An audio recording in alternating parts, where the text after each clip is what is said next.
په دې قبرونو کې چې دا کوم خلک پراته دي قسم په الله دی وی سجدي په ارمان دي چې مړو شو قسم په الله به ارمان کو به بن کیږي صرفت العمر في لهو ولعب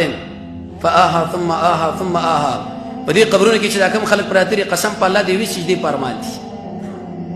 ابو درداء رضی الله عنه چې کله کله لاړو قبر خواله به ودرېدو قبرستان لا وی ظاهري در باندې سمره خاموشي پرته ده خو لیکن لاندې دهشت دی وحشت دی غربار دی ماران دی لړمان دی